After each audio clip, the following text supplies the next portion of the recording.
entonné ce cantique, je me suis dit, oh, est-ce que le peuple comprend la profondeur de son âme? Vous savez, frère, on chante de Dieu par expérience. Si vous ne louez pas Dieu par expérience, vous suivez simplement les gens.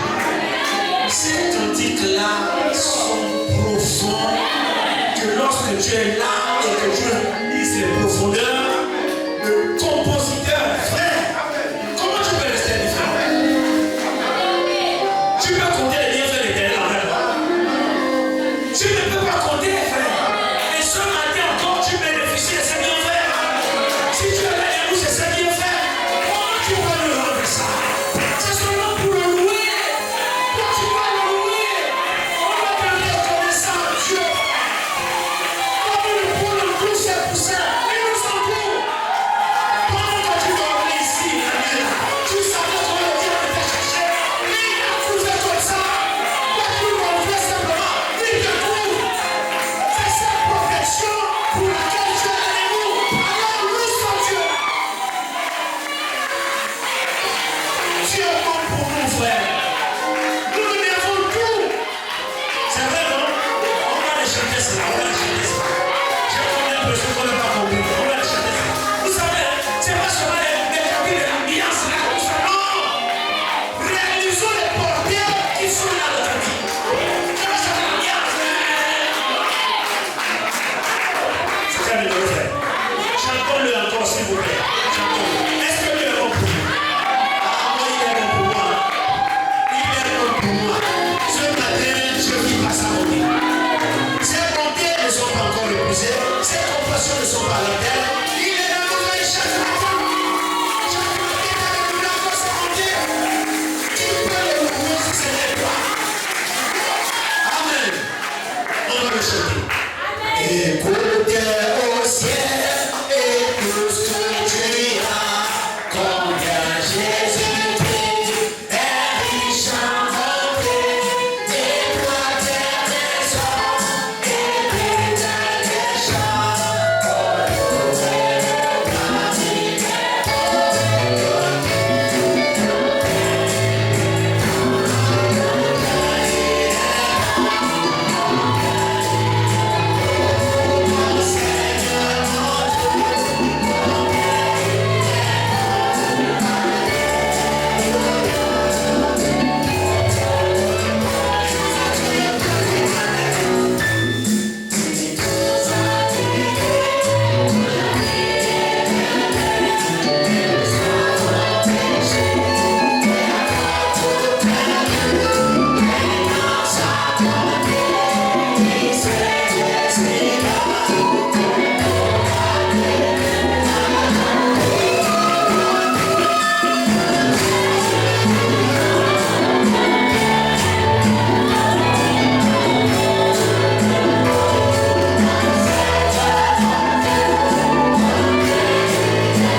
te servir.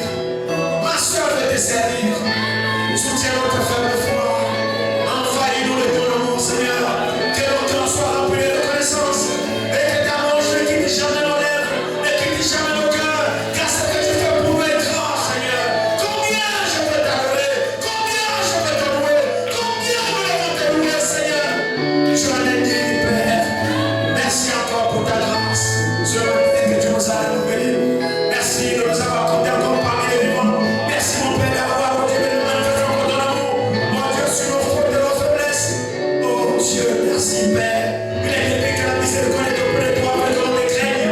Tu as encore manifesté ta miséricorde envers nous ce matin.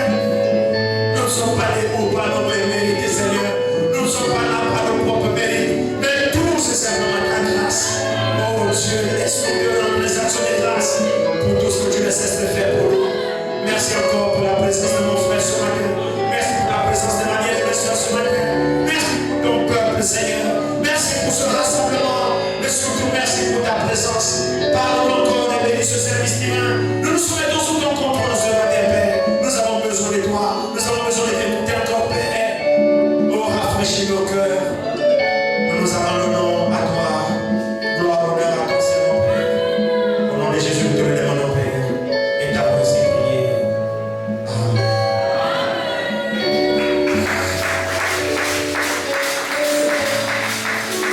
Permettez-moi de chanter aussi un cantique pour mon Dieu. J'espère que je ne vous dérange pas. Je n'arrive pas, mais je veux aussi être fou pour Christ. Mais je ne m'en sors pas encore, mais je crois que j'y arriverai. Parce qu'il connaît le désir de mon cœur.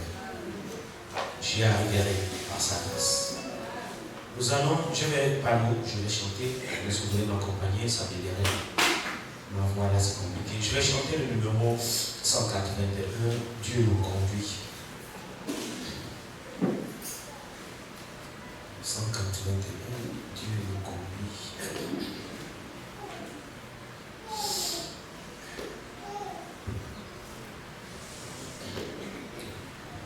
Dans de pâturages si doux, si riches, Dieu conduit ses précieux enfants. Là-haut coule l'eau qui ravit les fatigués, Dieu conduit ses précieux enfants. Certains par les eaux, par les vagues.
les eaux, d'autres par les vagues, d'autres par le feu, mais toujours est-il que c'est Dieu qui nous conduit. Et c'est celui qui nous conduit, quel que soit le chemin par lequel tu passes, tu arriveras à bon port. Que son nom soit glorifié. Prenons le psaume 23.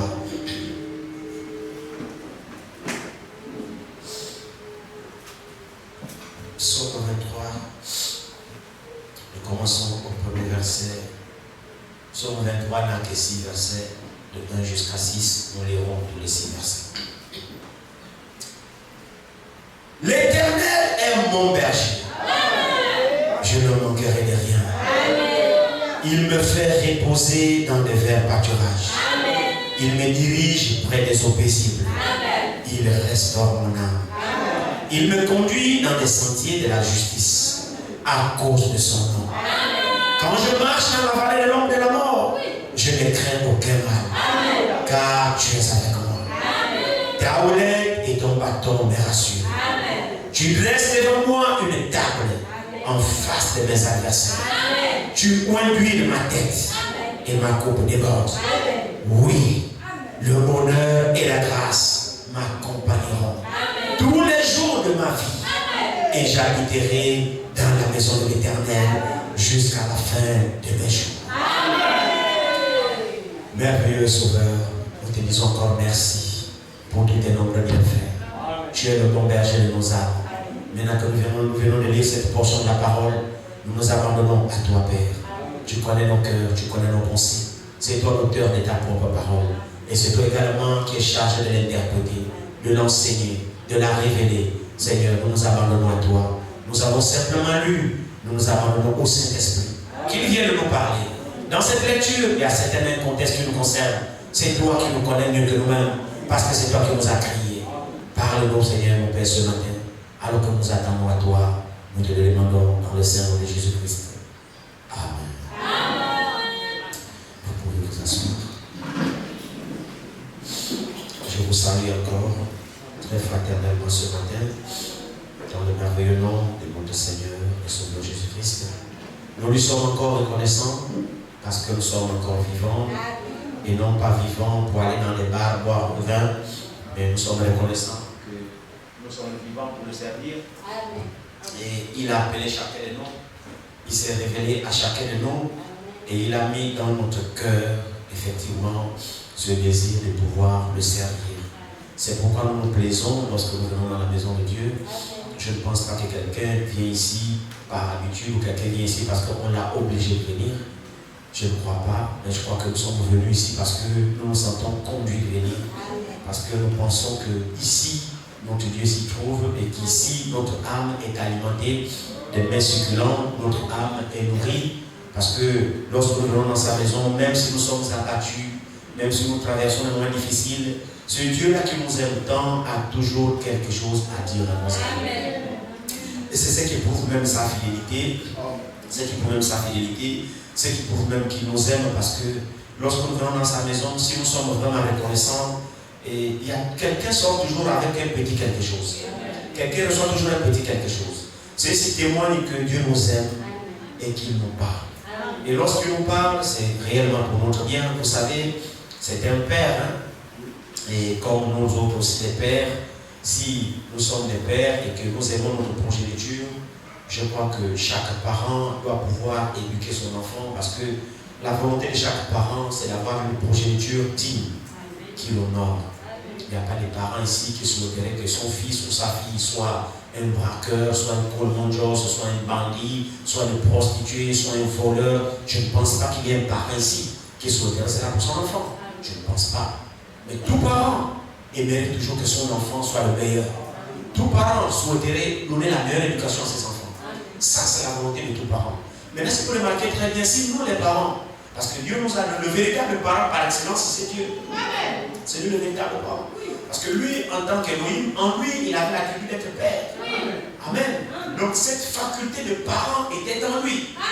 Alors maintenant, nous, qui l'a engendré par sa parole, il nous a bénis aussi en nous donnant des enfants. Donc nous aussi, nous expérimentons l'attribut de parent en nous. Amen. Vous suivez cela? Nous expérimentons aussi la tribu des parents. En réalité, le véritable parent se dit. Mais maintenant, nous aussi, en devenant parents, nous expérimentons la tribu des parents. Et Dieu a permis à ce que nous soyons parents pour que nous puissions comprendre la responsabilité du parent sur sa progéniture. Alors, quand chaque parent aura compris effectivement sa responsabilité sur sa progéniture, alors nous pourrons comprendre aussi la responsabilité de Dieu sur nous. Nous pourrons alors comprendre, et vous comprendrez alors que si votre enfant est désobéissant, vous dites non, Junior ne fait pas ça. Junior semble têtu. Si tu aimes ton enfant, tu vas corriger Junior. Est-ce que c'est vrai? Oui. Tu ne corriges pas Junior parce que tu n'aimes pas Junior. Mais tu corriges Junior parce que Junior est têtu. Mais tu aimes Junior. C'est même l'amour que tu as envers Junior qui te pousse à acheter Junior. C'est vrai, non? Donc si toi tu fais ça, qu'est-ce que ferait Dieu? Dieu est parent, non? Ah oui. Nous sommes des parents en miniature, mais le vrai parent, c'est Dieu. Et Dieu manifeste la parenté envers nous dans le vrai sens du terme. Il veille sur nous, il nous protège. C'est pas pour rien que j'ai encore demandé à chanter ce cantique que mon précieux frère a chanté. Vous savez, quand j'étais là, j'étais perturbé avec le message. Je suis parti du chemin de prière avec un message. Dans mes études, j'avais un message que je devais apporter avec vous, partager avec vous ce matin, que je voulais étudier. J'avais même l'embarras du choix du titre de ce message. Soit une église séduite par le monde, ou soit le Nazarien. Ces deux titres-là troublaient mon esprit. Je prêchais, Seigneur. Je donne quel titre? Une église séduite par le monde, ou bien le Nazarien? J'étais là perplexe. Je suis venu avec cette pensée pour partager avec vous ce que j'ai pu recevoir. Et pendant que j'étais là assis, j'ai ouvert ma Bible, j'ai commencé à lire. Il m'a semblé que le Seigneur a encore mis dans mon cœur autre chose tout de suite là. Et pendant que j'étais là, si vous avez remarqué, j'étais obligé de me mettre à genoux parce que je voulais la conduite du Seigneur. Et il a semblé que c'est ce que j'ai reçu là qu'il voulait que je partage avec vous. Alors je me laisse conduire. Et ce que nous allons voir ce matin, c'est le divin berger. Le divin berger. Et il m'a conduit dans ce psaume 23. Et si vous regardez ce qui est écrit dans ce psaume 23, il est écrit ceci. Il dit: l'Éternel est mon berger. Je ne manquerai de rien. Il dit: il me fait reposer dans de verts pâturages. Et il me dirige près des eaux paisibles. Ça, c'est merveilleux. C'est vraiment merveilleux. L'Éternel est mon berger. Il est à moi. Il est à moi, mon berger. Amen. C'est l'adjectif possessif. Il est mon berger. Il n'est pas notre berger. Non, non. C'est pas écrit comme ça. L'Éternel n'est pas notre berger. Non, non, non. L'Éternel est mon berger à moi. J'espère que vous me suivez. Maintenant, s'il est aussi à toi, mais gloire à Dieu. Mais il est écrit ici, c'est écrit ici, l'Éternel est notre berger. Alors si j'ai dit l'autre, tu peux ne pas te retrouver. Donc chacun est obligé de se parler de son propre compte. Alors mon propre compte ici me dit que l'Éternel est mon berger. Alors quel est le rôle d'un berger? Le berger a plusieurs responsabilités sur les brebis. La responsabilité du berger, c'est de veiller sur le troupeau. C'est de veiller sur les brebis.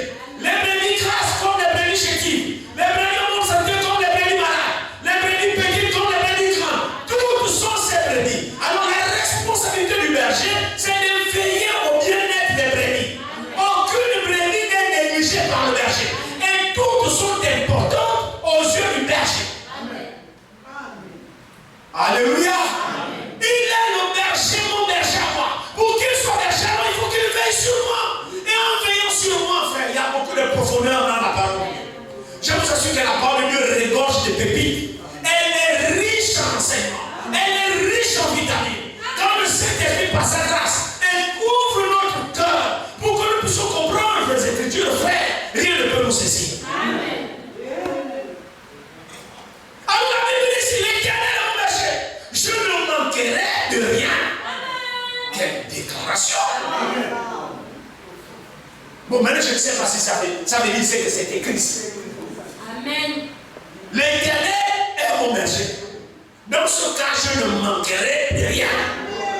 Amen. Ça veut dire que si l'Éternel est mon berger, je suis à la maison. Amen. C'est ce qui est écrit là. Amen. Je Je ne manquerai de rien, c'est-à-dire je suis à l'abri du besoin. Amen. Il ne me manque rien. Amen. Donc ce que j'ai besoin, il est capable de me le donner. Amen. Alors il dit ici, j'ai le cœur, il dit, il me fait reposer dans des verts pâturages. Amen. C'est bon, c'est là. Il est pour berger, je ne manquerai de rien. Il me fait reposer dans des verts pâturages. Amen. Amen. La nourriture des brebis, c'est quoi? C'est le pâturage. Amen. Les brebis pèsent ce pâturage. Amen. L'herbe, Amen. pas l'herbe sèche. Amen. La Bible dit ici, il me fait reposer dans des verts pâturages. Donc l'herbe verte, fraîche, pas l'herbe avariée, l'herbe fraîche bourrée de vitamines, et il me fait reposer dedans. Donc je broute l'herbe à ma satiété. C'est l'herbe verte remplie de vitamines. Là où le berger me conduit, parce que le berger conduit le troupeau. Et quand il conduit le troupeau, il le conduit dans des verts pâturages. Regardez encore ceci ici. Il me dirige près des eaux paisibles. Après avoir mangé le vert pâturage, j'ai soif. Amen.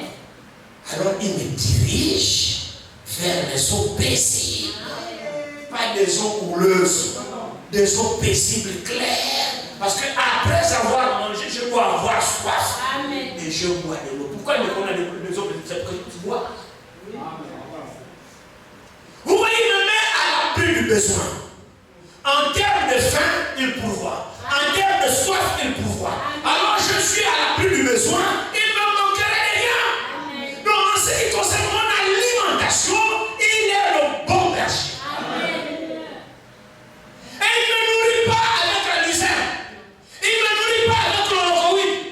Il ne me nourrit pas avec la collecte sauvage. Il me nourrit dans le vert pâturage. S'il est le bon berger, alors il doit connaître la verdure. Il doit connaître là où il sont les verts pâturages pour conduire ses brebis. Parce qu'il doit nourrir ses brebis. Parce que mon frère, ma soeur, la préoccupation du bon berger, c'est de prendre soin des brebis dans tous les besoins. Amen.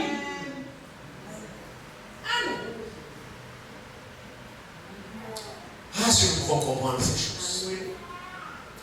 Si nous pouvons comprendre ces choses et voir l'amour de Dieu, la bonté de Dieu sur nous, nous nous serons reconnaissants. Amen. Les verts pâturages ici, c'est la nourriture que Dieu nourrit ses brebis. Et c'est là, c'est la parole de Dieu. Ici, ce sont des symboles que Dieu prend dans un berger naturel, qui conduit son troupeau naturel dans de verts pâturages. Alors David il dit, l'Éternel est mon berger. Donc ça veut dire que Dieu joue le rôle de berger. Et moi, alors, je suis sa brebis dans le sens figuré. De même que le berger littéral conduit la brebis littéral dans le verts pâturages littéral, de même Dieu, qui est l'Éternel, conduit ses brebis que toi et moi nous sommes dans des verts pâturages spirituels. Et ces verts pâturages, c'est la parole de Dieu, pas une parole avariée, s'il vous plaît. La vraie parole fraîche, la manne fraîche, remplie de vitamines, parce que Dieu tient à ce que sa brebis soit en bonne santé. Parce que votre croissance spirituelle dépend de l'alimentation spirituelle. Et qui est chargé de vous nourrir, il faut que ce soit Dieu. C'est lui qui connaît les verts pâturages, il s'appelle non. Non.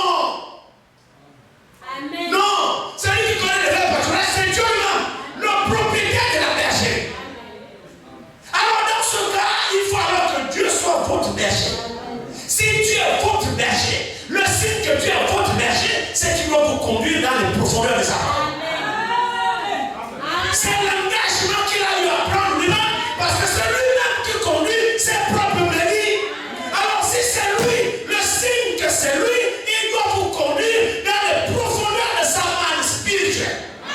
Et cette manne spirituelle, que Dieu bénisse mon précieux frère, cette manne spirituelle, c'est effectivement la sémence là. Dans Marc, le texte d'introduction, vous avez vu que les graines tombent sur plusieurs sols. Vous avez suivi l'introduction? Bon, pour ceux qui viennent en retard, vous n'êtes pas au courant. Mais ceux qui viennent avant l'heure. Parce que c'est ça aussi, c'est que la bonne nourriture fait. La bonne nourriture, c'est Dieu qui vous nourrit. Il vous nourrit de sa véritable révélation de la parole. Et cette parole doit effectivement vous transformer et vous donner la vie de Dieu. Oui. La nourriture que Dieu vous donne, là-dedans, il y a sa propre vie dedans. C'est pourquoi lui, il vous conduit dans des verts pâturages. Des verts pâturages, c'est important de comprendre ces choses. Pas les pâturages qui vont sécher. Hein? Pas dans les enseignements dénominationnels. Pas dans les interprétations des églises. Non. Il faut que ce soit la nourriture fraîche. On dit vert pâturage. C'est-à-dire une nourriture fraîche, pleine de vie. Et c'est quoi? Vous en connaissez une? C'est la parole de réveil. Alors il faut que Dieu vous révèle sa parole. Il faut que Dieu vous conduise dans la révélation de sa parole. Et dans des sons paisibles. Alléluia. Pourquoi? Mais pour votre croissance spirituelle. Parce que Dieu vise effectivement la bonne santé de ses brebis. Nous sommes les brebis du Seigneur.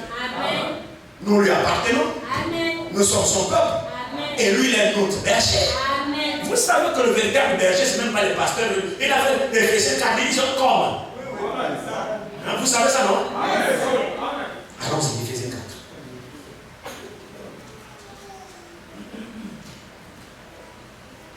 4. Éphésiens 4.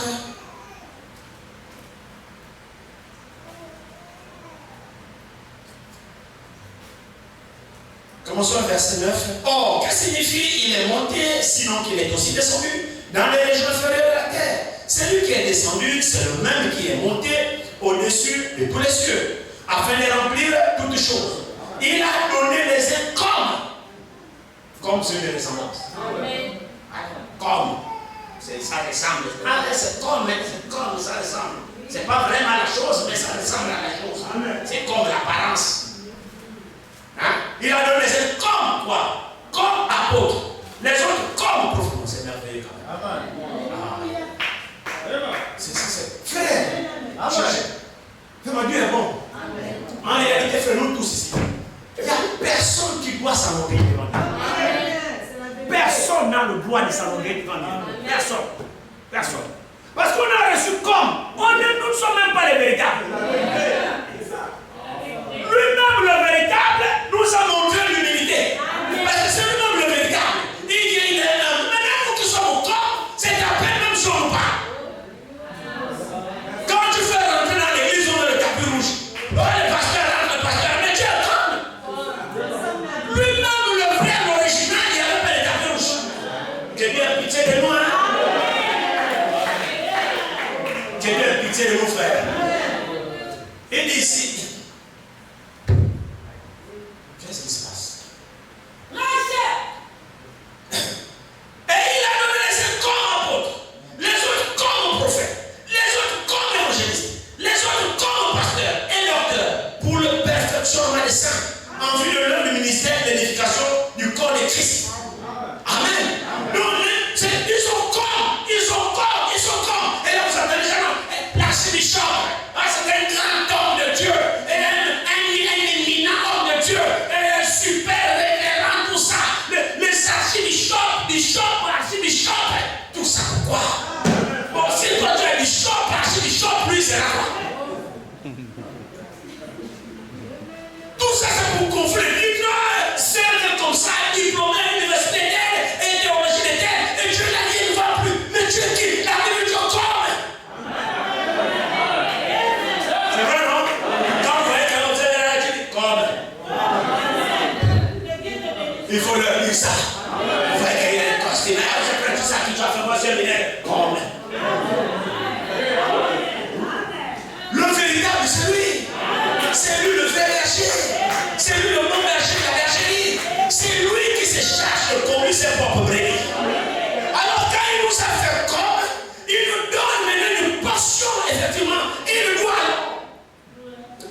c'est lui-même qui fait même ce service à nous. La capacité même de voir ce que nous faisons là, les petits bouillons qu'on vous donne là, c'est lui-même qui nous rend capable de faire ça. Aucun homme n'est capable de faire quoi que ce soit. C'est pourquoi c'est lui seul le grand homme parmi nous. C'est lui seul qu'on va glorifier parmi nous. Nous sommes des serviteurs. C'est la vérité, frère. Et moi ici, je suis le premier de vos serviteurs. Je suis le premier à vous servir ici. C'est ça la véritable position. Le plus grand parmi vous, qu'il soit votre serviteur. Et maintenant, qu'est-ce que Dieu fait? Dieu alors, plus que vous lui appartenez, il doit vous conduire dans des verts pâturages. Et comment va-t-il vous conduire? Mais il vous conduit au travers des ministères que lui-même il a établi comme. Qu'il a établi comme. Alors lui alors, il doit pouvoir donner un dépôt. Parce qu'aucun homme ne connaît la nourriture. Aucun, c'est la vérité, frère. Aucun homme ne connaît la nourriture. C'est Dieu lui-même qui connaît la nourriture. C'est Dieu qui connaît où se trouve les verts pâturages et celui qui conduit son troupeau. Alors quand nous l'appliquons ici, ça veut dire que lui, où il sort. Et il connaît la nourriture qu'il faut. Le besoin de chacun, c'est qu'il faut que chacun vive, écoute. Alors lui-même place la parole, il la révèle. Bien-aimés frères et sœurs, la conduite d'une église, il faut que ça soit Dieu lui-même. La nourriture qu'il faut donner, il faut que ça soit Dieu lui-même. Ce n'est pas les prédications de course à la révélation, on se fout de ça. Tu vas dans le secret. Le peuple appartient au Seigneur. Alors lui va venir t'inspirer une parole qu'il faut pour son peuple. Frères et sœurs, le peuple de Dieu doit croître. Nous devons croître. On ne peut pas croître si on n'est pas correctement nourri. La vie de Christ, c'est de rester dans l'église par la qualité de l'enseignement que nous recevons. Le peuple doit être de nouveau. Le peuple doit être changé. Le peuple doit être délivré. Le peuple doit recevoir la vie de Dieu. Le messager dit, nous devenons ce que nous mangeons. C'est-à-dire la nourriture que nous mangeons est de gagner notre état spirituel, notre santé spirituelle. Si nous avons cette chair, vous ne passez tout votre temps à critiquer les autres, mais vous en fabriquez les critiqueurs. Si nous avons cette chair, vous passez votre temps à s'aimer la haine, mais vous fabriquez les haineux. Mais si ici, vous aimez la parole de Dieu, alors vous fabriquez des petits dieux. La nourriture que vous recevez déterminera votre croissance, votre état, ce que vous êtes. Alors Dieu a dit, je le conduirai dans les verts pâturages. Amen. L'Éternel est mon berger. C'est vrai, non?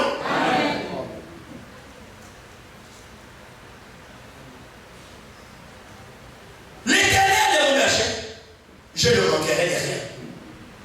Il me fait reposer dans les verts pâturages. Il me dirige près des eaux paisibles. Alléluia. Amen. Alléluia. Amen. L'eau typifie la parole. Amen. En réalité, frère, la parole de Dieu a la vie dedans. Amen. Je vous assure au nom du Seigneur. Amen. La parole que vous voyez là ici a la vie dedans. Vous ne pouvez pas recevoir la parole de Dieu et que la vie de Dieu ne s'installe pas en vous. Vous ne pouvez pas recevoir la pure parole de Dieu et que les sentiments de Dieu ne s'installent pas en vous. Vous ne pouvez pas recevoir la pure parole de Dieu et que l'amour de Dieu ne s'installe pas en vous. Vous ne pouvez pas recevoir la pure parole de Dieu et que les dispositions de Dieu ne sont pas en vous. Non, c'est pas possible parce que cette parole ici que vous voyez, la vie de Dieu est dedans. Il n'y a aucun moyen de changer l'homme. Qu'on ne vous mente pas. C'est même pas nos prières ici qui vous changent. Non, non, non. Ce qui vous change, c'est la puissance de la parole. Quand vous la mettez en pratique, cette parole vous change. Ce n'est pas l'homme qui change. Qu'on ne vous mente pas. L'homme prêche la parole. Maintenant, le peuple reçoit la parole. Et quand tu la mets en pratique, cette parole agit en toi. Et c'est elle qui te change. C'est votre obéissance à la parole que la vie de Dieu s'installe à vous. Il me conduit dans les verts pâturages. Je ne manquerai de rien.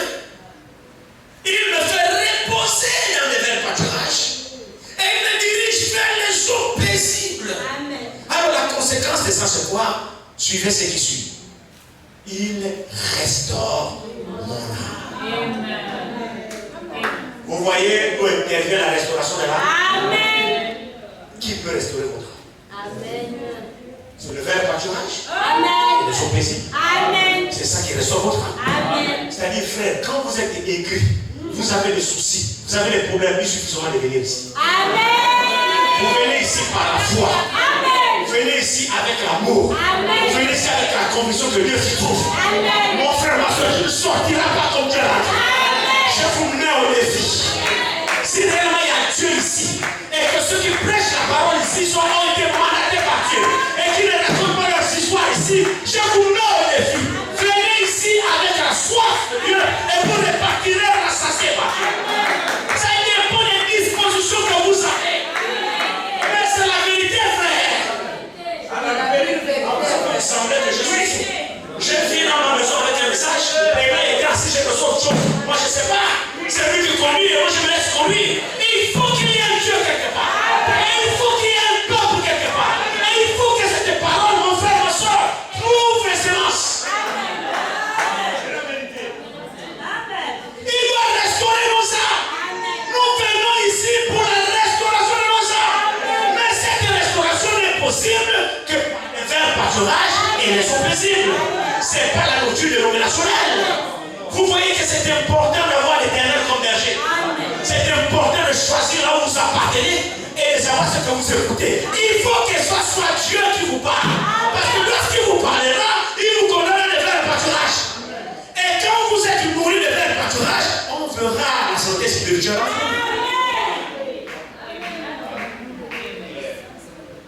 Le messager dit, quand vous rentrez dans une église, pour savoir l'esprit qui est dans cette église, regardez au pasteur. Amen. Amen. Vous savez, frère, la parole de Dieu transforme. La parole de Dieu a la vie à l'intérieur. Cette parole, elle doit vivre. Elle doit vivre. Nous devenons la parole que nous écoutons. Si nous écoutons et que cette parole-là ne s'établit pas en nous, pourquoi nous écoutons? Alléluia. Amen. Soit c'est les soucis de la vie qui nous étouffent, un endroit pierreux, un endroit, je ne sais pas moi, tout ce que la parabole a dit, que notre frère a dit tout à l'heure. Mais il est important que nous recevions la parole dans des bonnes dispositions. Amen. Que notre cœur soit dégagé. Oui. Et que la parole qui est une sémence, tombe dans une terre bien disposée. Et cela, vous voyez la parole. Quelle est l'âme qui fait le progrès avec Dieu en réalité? Ce n'est pas l'âme qui vient à l'église tous les jours. Quand bien même c'est une bonne chose de venir à l'église tous les jours. Mais c'est l'âme qui met en pratique la parole qu'elle écoute. C'est cette âme-là qui fait le progrès avec Dieu. C'est cette âme-là qui grandit avec le Seigneur. C'est cette âme-là qui expérimente Dieu. Dieu n'est plus de vue d'esprit pour cette âme, mais Dieu devient une expérience. Il peut démontrer Dieu aux gens. Amen. Alléluia. Alors pourquoi Dieu conduit ces brebis dans les verts pâturages? Pour quelle raison? Mais c'est pour que ces brebis aient la vie. Et la vie n'est ailleurs que dans les verts pâturages. Parce que j'insiste là-dessus, notre alimentation est capitale. Amen. Quand vous voyez les gens, les églises remplies de divisions, mais c'est ce qu'on leur enseigne. Amen. Où les gens ne se parlent pas les uns les autres, mais c'est ce qu'on les enseigne. Oui. Ils manifestent le fruit qu'on leur prêche. Oui. Amen. On sème la haine, on sème la discorde, on sème la méchanceté, et les âmes en reçoivent. Oui. Ça produit ce que ça produit. C'est pourquoi il est important que l'Éternel nous conduise dans des verts pâturages. Et les verts pâturages, ce n'est pas ma pensée. Les verts pâturages, ce n'est pas votre pensée. Les verts pâturages, c'est la parole de Dieu. C'est la nourriture du peuple de l'Église. La nourriture des âmes de Dieu. C'est la parole de Dieu, des verts pâturages. Nous sommes les brebis du Seigneur. Alors lui-même se charge de nous conduire. Il ne nous manquera rien du tout s'il est notre berger. Nous sommes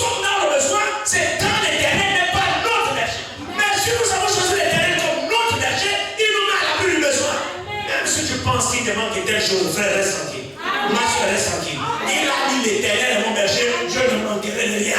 Et ce qui est écrit là, c'est exactement ça. Fais de l'Éternel tes bergers, ton berger. Et laisse-le te conduire. Vous voyez le psaume 32, verset 8, on dit ici. Il dit ici, je t'instruirai. C'est Dieu, hein? Il instruit qui? Tout le monde. Il s'engage sur sa brebis. Il dit, je t'instruirai. Je te montrerai la voie que tu dois suivre. Amen. Je te conseillerai et j'aurai le regard sur toi. Amen. C'est ce que le bon berger fait. Il se charge de t'instruire. Il se charge de te conseiller. Il se charge d'avoir le regard sur toi. C'est lui. Alors laisse-toi conduire par lui. Vous savez, l'Esprit de Dieu qui est symbolisé par l'huile, on va dire toutes ces écritures, ne descend que sur la parole de Dieu. Vous n'aurez jamais l'Esprit de Dieu si vous n'avez pas au départ la parole de Dieu. Quand vous voyez ces églises-là, où les gens tombent, les gens crient, les gens rentrent en transe, et le soubassement, ce qui est prêché, ce n'est pas la parole, ce n'est pas l'Esprit de Dieu. J'ai dit Amen. C'est seulement la séduction. Ce n'est pas l'Esprit de Dieu. L'Esprit de Dieu ne descend que sur la parole de Dieu. Ah oui, frère. L'Esprit de Dieu ne descend que sur la parole de Dieu. S'il n'y a pas la parole, il n'y a pas l'Esprit. Non. Tout ce que vous savez là, c'est du folklore. C'est des imitations, c'est des démons. Des esprits religieux qui tombent sur vous. Parce qu'au départ, ce n'est pas la parole. Comment expliquez-vous quelqu'un sait que c'est des filles tombent? Il roule, il parle la langue. Et quand il se révèle, il relève là, il a les ennemis. Il ne parle pas avec X, il ne parle pas avec. Vous voulez me convaincre à moi ici que c'est l'Esprit de Dieu? Non, vous convaincez moi, vous pouvez me convaincre. Parce que moi, je sais comment l'Esprit de Dieu agit. Oui. L'Esprit de Dieu agit sur la parole de Dieu. L'Esprit de Dieu, le soubassement qui est la parole. Et la parole, ce n'est pas les faussetés. La parole, ce n'est pas les fabrications. Non. La parole de Dieu, c'est la vérité. Ce sont des vrais pâturages. Et pour voir que cette église-là ici, c'est une église de Dieu, regardez la qualité de l'esprit qui règne dans cette église. Amen. Quand vous rentrez dans l'église, regardez la qualité de l'esprit qu'il y a dans cette église. Amen. Comment se comportent les sœurs? Comment se comportent les frères entre eux? Amen. Quels sont les rapports que les uns et les autres ont? Amen. Vous pouvez sentir l'église où le Saint-Esprit agit. Amen. Les âmes sont dégagées. Amen. Oh mes frères, les âmes sont restaurées. Amen. Les âmes sont dégagées, les âmes sont restaurées parce que les âmes sont nourries dans le vrai pâturage. C'est la parole de Dieu. Amen. Et les âmes sont purifiées. C'est la paix, c'est la liberté, c'est la joie. Les âmes sont restaurées. Amen. Oui frère, et les relations sont sincères. Amen. Une église où le Saint-Esprit règne en pleine possession. Regardez le comportement. Regardez la qualité de l'esprit dans l'église. Amen. Ah oui. Regardez la qualité de l'esprit dans l'église. Les âmes sont comment? Amen. Vous retrouvez deux âmes. Quand je reste des critiques. Non, c'est faux. Qu'est-ce qu'on vous nourrit? Vous retrouvez le soeur. La soeur là, non. Ah, toi, tu as remarqué ça? Ah non. On vous nourrit quoi? Ce n'est pas les vrais pâturages. Amen. Non. Ce n'est pas les vrais pâturages. Oh, mais frère, tu me vois, non, moi je ne parle pas chez la soeur. Isa, je ne parle pas chez elle. Non, tu n'as pas été conduit dans les eaux plaisirs. Amen. Qu'est-ce qu'on te nourrit de quoi en fait? Amen. Parce que ce que tu me fais là, tu as eu ça où? Parce que ce qui sort ici, c'est pas ça. Amen. Toi, tu trouves ça où? Amen. Tu es nourri par quelle qualité de nourriture? Parce que nous reflétons ce que nous mangeons. Alléluia. Nous reflétons ce que nous mangeons. Si c'est la parole de Dieu, alors nous reflétons la parole de Dieu. Si c'est pas la parole de Dieu, alors c'est que ce qui se manifeste en nous montre. Parce que le fruit que nous manifestons, si c'est pas la parole, ça montre que c'est pas la parole que nous recevons. Ou alors nous recevons la parole, mais nous l'appliquons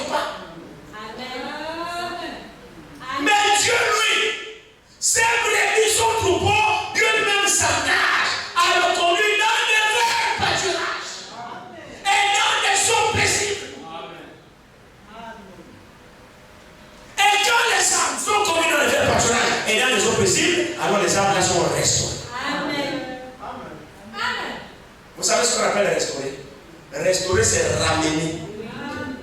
Ramener à votre état. Or, quel est notre état? Vous savez, nous ici, nous ne sommes pas de ce monde. Pourquoi nous nous réjouissons quand nous écoutons la parole? Alléluia. Le monde ne se réjouit pas en écoutant la parole. Amen. Vous ne voyez pas que notre vie est différente de celle du monde? Amen. Ne vous posez-vous pas des questions? Amen. Que nous on a une vie différente? Mais c'est seulement parce que nous ne sommes pas de ce monde. Amen. Et c'est la vérité, frère. C'est pourquoi nous nous conformons à la parole. Nous disons Amen. Nous nous réjouissons parce qu'en fait, notre monde n'est pas dans ce monde. Notre monde, c'est la parole de Dieu. Alors quand elle sort, effectivement, nous nous retrouvons. Et notre âme est restaurée, c'est-à-dire notre âme est ramenée à l'état où notre âme était. Oh, nous étions où? Nous étions en Dieu. Chacun doit comprendre qu'il était en Dieu. Et en Dieu, si tu étais en Dieu, alors tu te nourrissais de la parole. Parce que nous étions en Dieu, hein, dans ce grand esprit. Vous savez ça, non? Nous étions en Dieu dans ce grand esprit. Cet Elohim là, celui qui existe en nous, nous étions en lui. Avant la fondation du monde, nous étions en lui. Et si nous étions en lui, alors nous étions la parole. Nous nous nourrissons la parole. Notre âme s'est nourrie à la parole. La seule chose, c'est que quand nous venons, on va faire un petit coquille ici. On va dire ici, c'est l'esprit, le grand esprit Dieu. Dieu qui est ici. Dieu, parole, et la chair. Chair.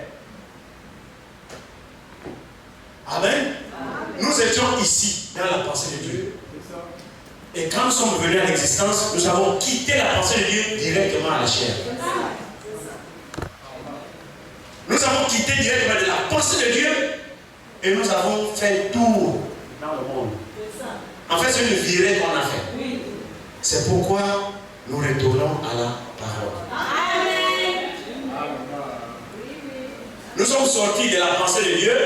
Ici, nous sommes venus à la chair dans le monde. C'est pourquoi, mais Jésus lui l'a fait. Il est sorti de la pensée, parole, chair. Ça, c'est le circuit normal que Jésus a fait. Jésus est sorti de la pensée, de l'esprit, pensée, parole, chair. Mais nous, on a fait esprit, chair. Donc, Jésus est venu dans la chair, c'est pour prendre ceux qui étaient ici avec lui. C'est pourquoi il est sorti ici, il est venu dans la parole, et en quittant la parole, il est venu dans la chair, pour prendre ceux qu'il avait connus ici, pour les ramener à la parole. Amen. Donc, ceux qui étaient ici, dans l'esprit, sont venus ici à la chair dans laquelle nous sommes dans le péché, ils ont une partie de la parole là en eux. Parce qu'ils ont connu cette parole là dans la pensée de Dieu. Ils ont existé ici, ils vivaient dans cette parole ici, Dieu les a connus ici, ils aimaient la parole, ils ont fait le choix de la parole, ils ont accepté la parole, ils vivaient la parole, ils mangeaient la parole. Mais quand ils sont venus ici directement à la chair, ils ont connu le péché. Quand ils ont connu le péché, alors, quand Jésus vient, il quitte la pensée, il vient dans la parole, il vient à la chair, pour parler de la parole là à ceux qui sont dans la chair ici. Je ne sais pas si vous vous souvenez, frère. Jésus quitte d'ici, il devient parole. De la parole, il vient à la chair pour parler de la parole à ceux qui sont venus dans la chair qui étaient d'abord ici. C'est pourquoi la parole de Dieu ne concerne pas tout le monde. Non. Si vous jubilez là, c'est parce qu'en fait vous étiez ici. Votre royaume c'est ici. Votre territoire c'est ici. Vous sortez de l'éternité. Vous sortez de l'éternité. Nous ici, ça ici c'est l'éternité. Nous étions ici dans l'éternité. Alors quand nous sommes venus directement à la chair, maintenant lui il vient, il passe par la parole.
Deutéronome 70.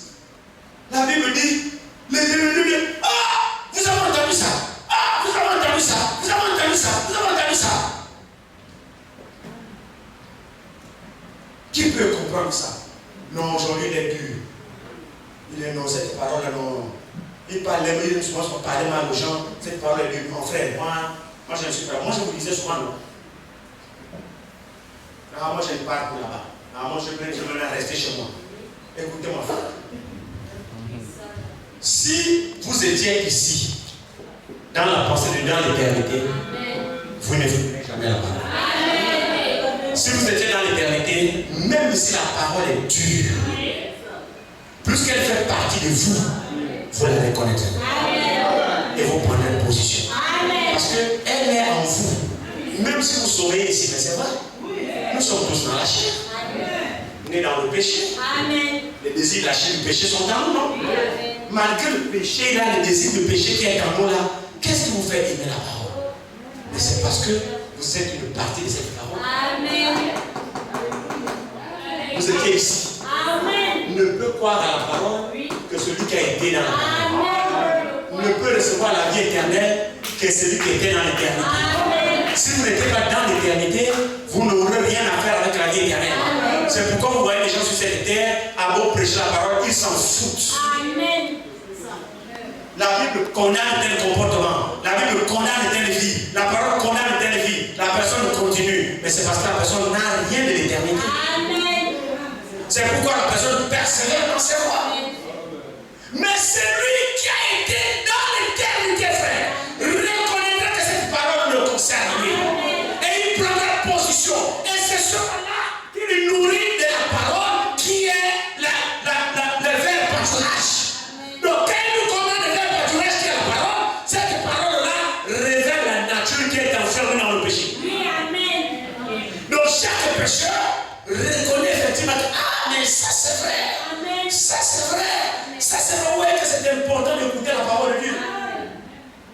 Et quand tu la reconnais de toi, c'est alors que tu cries vers Dieu.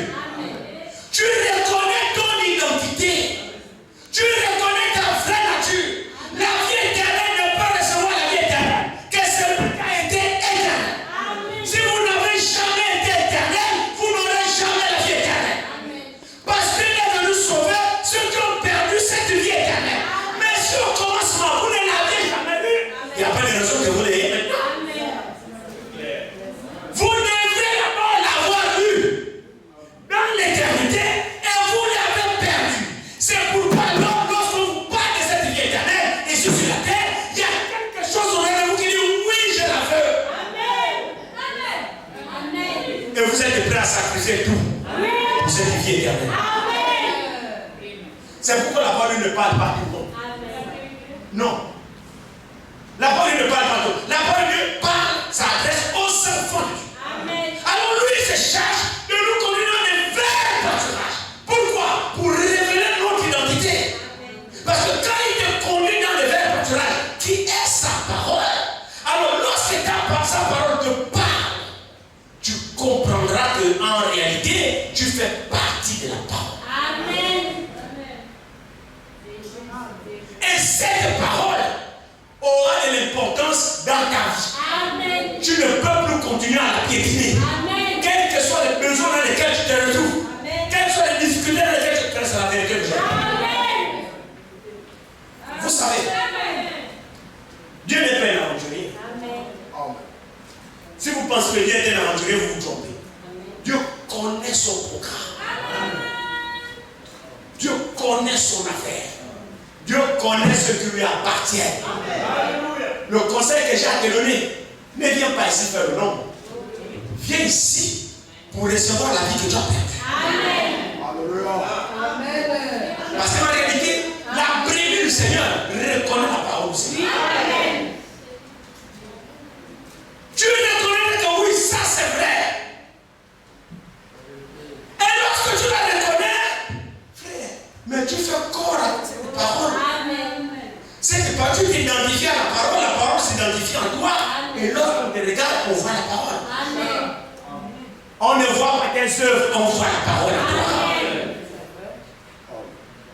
Et ton âme est C'est-à-dire, tu as retrouvé la communion avec ton Dieu. La vie que tu as perdue, tu l'as reçue. Amen. Et lorsque la vie éternelle est en toi, mon frère, ma soeur, tu es joyeux. Amen. Regardez, poursuivons la lecture dans cette psaume-là. Je sais que c'est le psaume que vous connaissez. Vous connaissez tout ça. Poursuivons. Psaume 23. Il dit, il me fait reposer dans les verts pâturages. Il me dirige près des eaux paisibles. Et il restaure mon âme. Il me conduit dans les sentiers de la justice. Amen. À cause de son nom. Amen. Oui, parce que son nom est invoqué sur toi.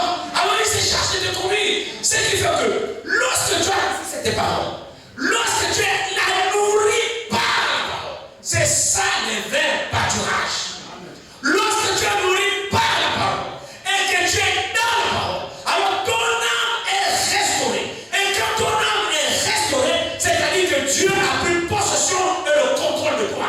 Amen. Et Dieu te conduira dans les sentiers de la justice. Amen. C'est-à-dire tout ton être entier, frère, tu ne supporteras plus l'iniquité. Amen. Non, tu ne supporteras plus l'iniquité. Le Seigneur te connaît dans le il me connaît dans les sentiers de la justice, Amen. pas les sentiers de l'iniquité. Donc tout ce qui est loi, tu ne marcheras plus dans la fausseté. Amen. Quand vous voyez quelqu'un dans le fourberie, dans la fausseté, bon, vous n'avez pas besoin de nouveau livre. Vous comprenez très bien que ce n'est pas lui qui connaît la personne. Amen. C'est aussi simple que ça. Parce que il dit ici, il restaure mon âme. Il me conduit dans les sentiers de la justice à cause de son nom. Amen. Celui qui se charge. Les sentiers de la justice, c'est tout ce qui est droit. C'est tout ce qui est pur. Amen. C'est tout ce qui est honnête. Amen. C'est tout ce qui est vrai. Amen. C'est lui qui te conduit dans les sentiers de la justice. En toi, il n'y a plus d'injustice. Amen. Dans ton comportement, Amen. dans ta manière d'agir. Amen. C'est vrai, hein? Mon frère, ma soeur, le rôle de la parole de Dieu, c'est de restaurer nos âmes. Amen. C'est pourquoi il ne nous conduit pas dans des interprétations particulières. Amen. Il nous conduit dans des verts pâturages. Amen. Parce que lui-même, il a le dépôt. Amen. Il connaît la nourriture qu'il faut Amen. pour son peuple. Amen. Et Dieu, quand il nourrit un peuple, il ne nourrit pas une fausse parole. Amen. Il donne une vraie nourriture. Amen. Et la nourriture, là, si vous la mangez, vous verrez les bienfaits de cette nourriture. Amen. Parce qu'il dit, il conduit dans des verts pâturages. C'est ça qui m'a beaucoup touché. Il conduit ses brebis dans des verts pâturages. Amen. Prenons Isaïe 40. Quelque chose comme ça, Isaïe 40 ici. Isaïe 40. Je pense que c'est Isaïe 40 ici. Isaïe 40.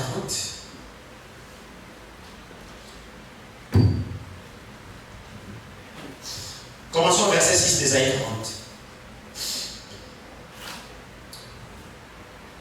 Une voix dit, crie. Et il répondit, que crierai-je? Toute chair est comme l'herbe. Toute chair. Même la tienne. Écoutez, la Bible dit, une voix dit, crie. Et celui qui doit crier demande, je dois crier quoi? Dis ceci, que toute chair est comme de l'herbe. Donc ton corps à toi ici. Jeune fille, écoute-moi ce matin. Jeune garçon, ouvre tes oreilles, écoute-moi. Tu es là parce que tu es encore fraîche, tout ça ta chair est bien tendue, il n'y a pas de rides, tu es là, et maintenant tu termines, tu fais tout pour exposer ce corps, montrer combien de fois tu es belle. Au lieu d'habiller convenablement, couvrir tout ton corps, non, tu l'exposes parce que la grâce de Dieu est tombée sur toi, Dieu t'a bien modelé, tu es bien façonné, tu as de belles formes, alors regarde-moi comment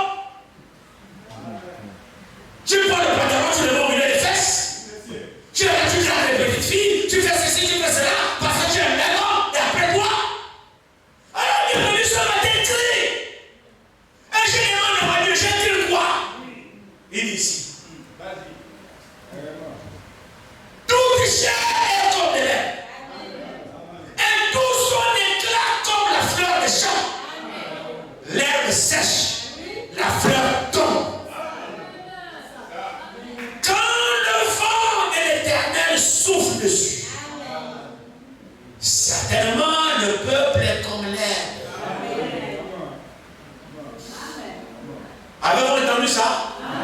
C'est-à-dire, le corps que tu exposes là, c'est l'herbe. Amen. Tu vas sécher. Amen. Tu vas faner. Amen. Croyez-moi sur la base de la parole de Dieu. Tu vas faner. Le monde amour, tu vas faner. Amen. Alors, au lieu de faner pour aller en enfer, profite de ta jeunesse pour donner ton corps à l'amour de Dieu. C'est ton Dieu. Avec ta beauté, c'est Dieu. Avec ton bon corps, c'est Dieu. Ne fais pas le malin, ne donne pas ton corps au diable. Parce que tu vas faner. Tu grandis, je vieillis. Le processus de vieillesse, c'est un processus minimal. Tu ne te rends pas compte quand tu vieillis. Tu constates seulement que tu as pris un coup. Comme ma fille souvent qui m'a dit, tu as muré. Oui, ma fille, j'ai muré. Toi aussi, tu vas murer. Il n'y a pas de qui mure. Mais murer là-bas, il trace du temps. Ah, le temps fait son effet. Le frère est chaud. Tu vas murer. Oui, c'est la marque du temps. Ne te demande pas parce que tu as encore tous tes cheveux. Tu me suis. Comme ça, tu ne te rends pas compte. Chaque seconde qui passe là, tu marques. Frère, tu ne rétrogrades pas. Tu ne fais qu'évoluer, mais tu ne te rends pas compte. Tu vas me retrouver. Oh! Ah, j'ai muré. Oui, j'ai muré. Toi, si tu commences à mûrer. Souvent, quand j'ai des anniversaires, là, souvent, tu commences à vieillir. Hein? Ça, c'est pour les jeunes. L'autre, tu continues à vieillir. Là, ça va aux autres. Déjà, mon anniversaire, c'est déjà le 24 septembre. Je continue à vieillir. Le 24, là, j'ai vieilli encore. Oh? Mais là, elle s'élève. Hein? Le corps là s'élève, mais il n'y a rien. Ça va faillir. Ça va tomber. C'est pourquoi ne mettez pas l'importance à la chair. La chair est trompeuse. Je vous dis, je pense que vous ne connaissez pas la valeur de votre âme. Dieu ne parle pas pour votre corps. Dieu parle pour votre âme. Il y a des fautes. Il y a des poussières, je vais dire. Mais métalise là-dedans. Non, non, non. C'est pourquoi la parole est faire pâturage de Dieu conduit son troupeau. C'est pas la chair. Arrêtez, c'est là. L'église me suit, non? Quand Dieu dit, il nous condamne de faire pâturage. C'est pas pour nourrir la chair là. Non, c'est pas la chair là. La chair là, Dieu nourrit notre âme. Là, quand on sort là, on va manger des poulets. La bouche de la chair, c'est le poulet là. À la maison, c'est le poulet. Le riz, les recettes, les noms, c'est le moyen. Ça là, c'est pour la chair là. Ça ne va pas dans là. Donc quand Dieu dit, il nous condamne de faire le pâturage, c'est l'âme. Et le pâturage là, c'est la parole de Dieu ici. Alléluia. Mais nous avons plus d'importance pour la chair. En fait, nous méprisons la valeur de notre âme. Nous ne connaissons pas la valeur de notre âme. Alors Dieu ce matin nous demande de crier. De crier quoi? De rappeler à tout homme que l'homme est comme de l'herbe. Là, il s'agit de la chair, l'enveloppe. L'enveloppe est comme de l'herbe. Ça va faner. Quand le vent de l'éternel souffle, c'est-à-dire le marque du temps, tu vieillis, la beauté de la fleur fane. Tu peux aller dans les produits cosmétiques, essayer de tirer les rides, tu vieillis. Amen. Oh, tu vas filer l'argent, tu vas vieillir, frère. C'est la parole. Sœur, tu vas changer de quoi? Tu vieillis. Tu vieillis. Oh. Regarde, ma nièce. Une voix dit crie. Je réponds. Quel crierais-je? Toute chair est comme l'air. Et tout soit éclat, c'est-à-dire toute ta beauté là. Tout soit éclat comme la fleur des champs. L'herbe sèche, la fleur tombe. Quand le vent de l'éternel souffle dessus, donc le vent du temps, oh, certainement le peuple est comme l'herbe. L'herbe sèche, la fleur tombe. Avez-vous entendu? Mais la parole de notre Dieu subsiste éternellement. Amen. La parole de notre Dieu. Donc, des vrais pâturages que vous écoutez ce matin, ça subsiste éternellement. Et c'est pour notre subsistance qu'il nous conduit dans les vrais pâturages. Pour que nous comprenions que la chair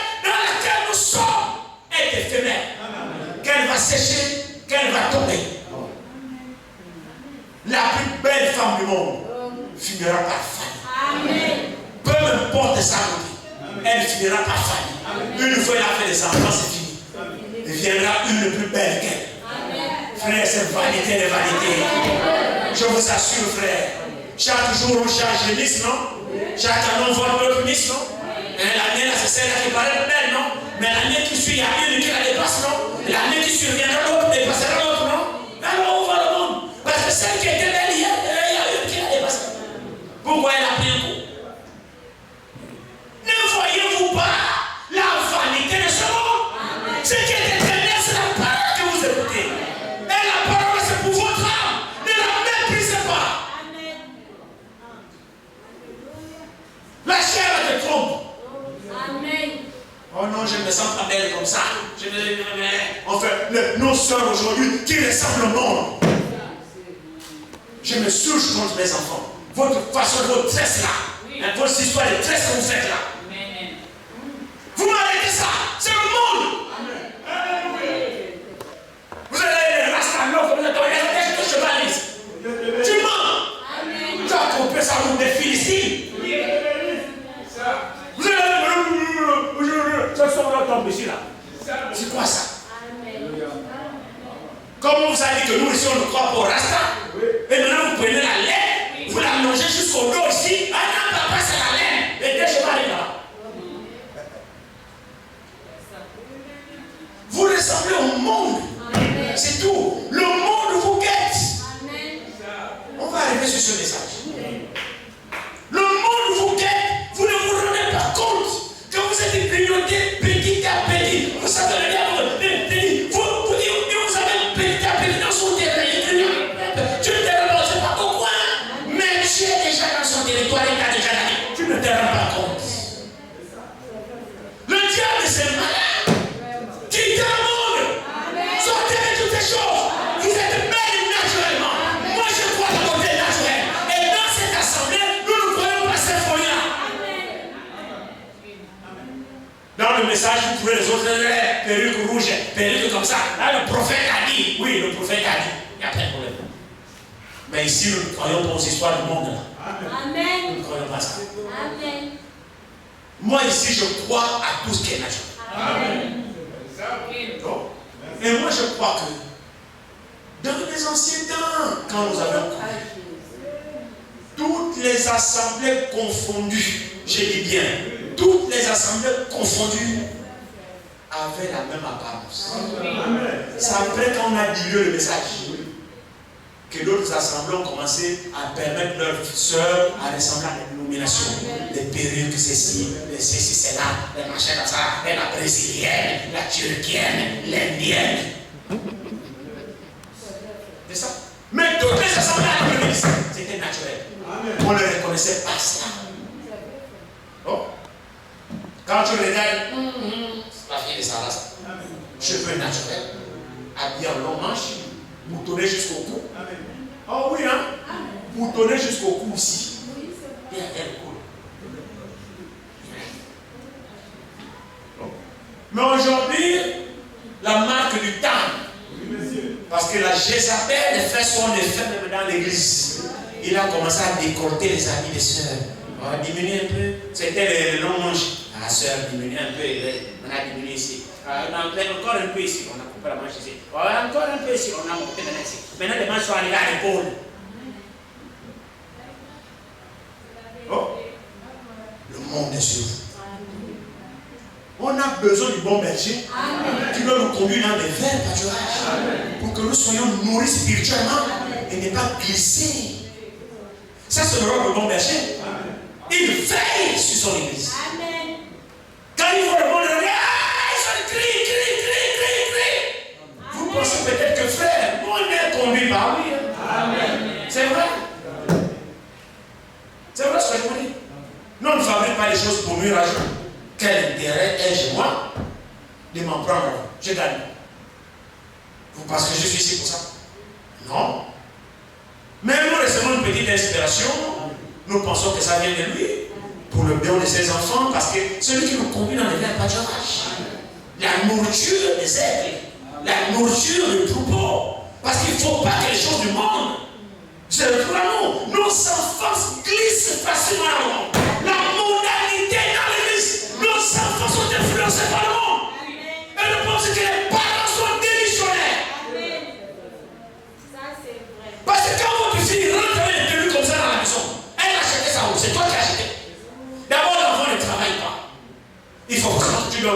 à vous là. Écoutez-moi très bien. Là, je m'adresse aux parents que nous sommes. Votre enfant vit dans votre maison, sous votre responsabilité. Votre enfant ne travaille pas. N'achetez pas à nous les parents. Moi, j'en fais partie. L'enfant ne travaille pas. Si l'enfant a l'argent, c'est toi qui lui as donné l'argent. Alors, les parents sont devenus des missionnaires. Vos enfants ont acquis l'indépendance dans vos propres maisons, avec votre accord.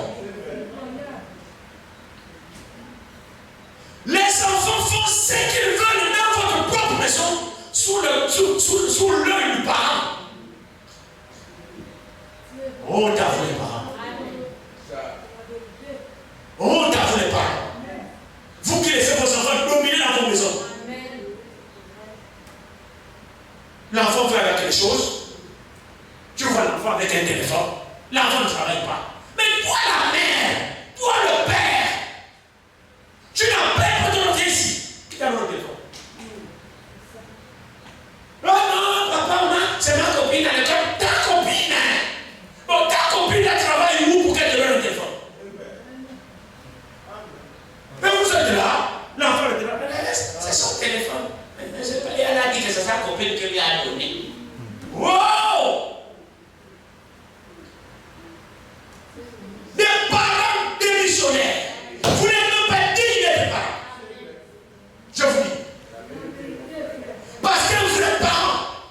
Ne peut pas permettre ça. C'est moi qui te donne ça. Tu as ton téléphone où? L'enfant même les habits étaient nuls. J'ai acheté. Tu as acheté, c'est la carrière que tu as trouvé pour acheter. Et tu portes dans ma maison. N'est-ce pas, nous les parents? Amen. Frère Bonham m'a dit, la délinquance juvénile. Il dit oui. Il dit, mais il y a aussi la délinquance parentale. Amen. De même que les enfants sont délinquants, il y a aussi des parents délinquants. Et dans ce cas de figure, ce sont les parents qui ont besoin d'être corrigés. Parce qu'il y a des parents délinquants. Vous permettez tout à vos enfants et au nom de l'amour. Quel amour? Là, vous avez le monde à la maison, vous êtes préparé. Ah non, frère, l'enfant. Quoi? Écoutez-moi très bien. Même si monsieur ou madame, mon fils, monsieur, mon fils et madame, ma fille, ont 40 ans dans ma maison, ils sont mes enfants. Ils se soumettront à ma loi. Il n'est jamais grand pour moi. Bon, maintenant, c'est madame, ma fille, et monsieur, mon fils, disent qu'ils sont grands, la porte est ouverte. C'est clair. C'est aussi simple que ça. C'est clair. Parce que ma responsabilité est engagée aussi longtemps que Dieu se montre. J'ai dit quoi à Dieu? Ah bon, c'est un enfant me dépasse. Quoi? L'enfant va me dépasser, moi. Et c'est ça les parents? Non, l'enfant, non. Frère, l'enfant me dépasse. Oh!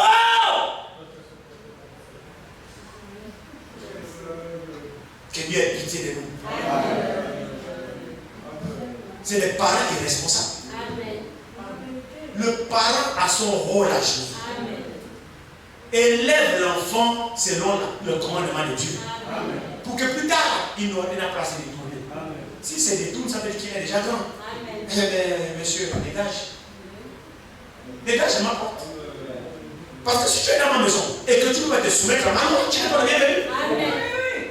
Ah non, non, non, non, non, non, non. Au nom de quoi? Au nom de compromis? Non. Tu es dans ma maison, tu te soumets à ma loi. Oh non, papa, moi je suis déjà grand, non? Papa, il est toujours comme ça. Moi je suis déjà grand. Viens me parler, c'est devant, je vais te gifler.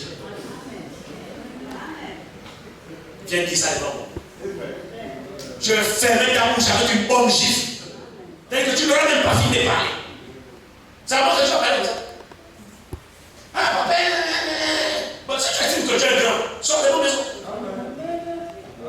C'est tout. Frère, Dieu ne nous tiendra pas rigueur. Amen. Bon? Dieu ne nous tiendra pas rigueur. C'est la vérité. Amen. Vous savez, hein, c'est qui a dit? Josué, non? Josué a dit, moi et ma maison, oui, nous servirons l'Éternel. Amen. Amen. moi et ma maison, nous servons l'Éternel. Apprenons à soumettre nos enfants. Parce que nous sommes aussi des enfants de Dieu. Dieu accepte les bêtises? Non. Ah non. Qui ira au ciel dans la vie de Bouka? Dieu te prendra? Dieu ne te prendra pas.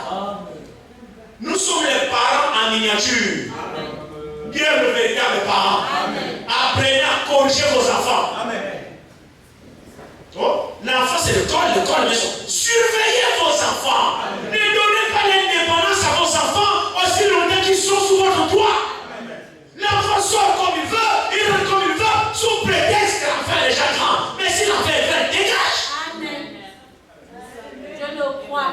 Amen. Dieu nous conduit dans les verts pâturages. Et les verts pâturages, c'est sa parole. C'est ça la vérité de la parole de Dieu. Arrêtons le besoin dans nos propres besoins. Et les parents sont les premiers à corriger. Tu trouves le parent, il va dormir, les enfants sont dehors. C'est l'enfant qui cogne la porte aux parents. Papa, maman, je suis en train de dehors. Moi ici, je dors. Toi, tu es dehors. Et toi, parent, tu ne sais pas que tu as la responsabilité de ces enfants-là. Dieu t'a donné la responsabilité aussi longtemps qu'ils sont sous ton toit. Et tu vas rendre compte à Dieu. Alors toi, tu vas dormir. Un vrai parent, avant d'aller dormir, tu vérifies la chambre de chacun de tes enfants. Tu comptes le nombre. Est-ce que tous sont là? Junior est où? Benjamin est où? Rodrigue est où? Sophie est où? Antoinette est où? Clémentine est où? Oh, mais Ambrasine n'est pas là. Elle est où, Ambrasine? Ambrasine est où? Ambrasine est Clémentine. Ambrasine est où? Oh, papa, quoi? Oh, oui, monsieur. Ça peut sembler démodé, mais je vous dis que c'est ça la parole de Dieu. On doit revenir là. C'est ça la parole. C'est pas vous le laisser aller là. Mais papa, j'ai quand même mes copines à l'anniversaire. L'anniversaire de quoi? C'est là-bas dans les anniversaires là. On s'en ramasse tous les démons. Bon, c'est un évangile démodé. Mais c'est la vérité parole de Dieu. Elle ne change pas. Elle ne change pas. Oh. Disciplinez vos enfants. Maintenant, celui qui ne veut pas dégage. Oh, mais papa, tu me comprends ici? Oui, je te comprends. Mais je veux encore te comprendre. Combien comprimés? Vous savez qu'on comprimé, beaucoup de médicaments dedans. On a comprimé, c'est ce qu'on appelle ça comprimé. Vous buvez le comprimé. Et pourtant, on a comprimé. Et toi, tu ne veux pas qu'on te comprenne. Je veux te comprimer.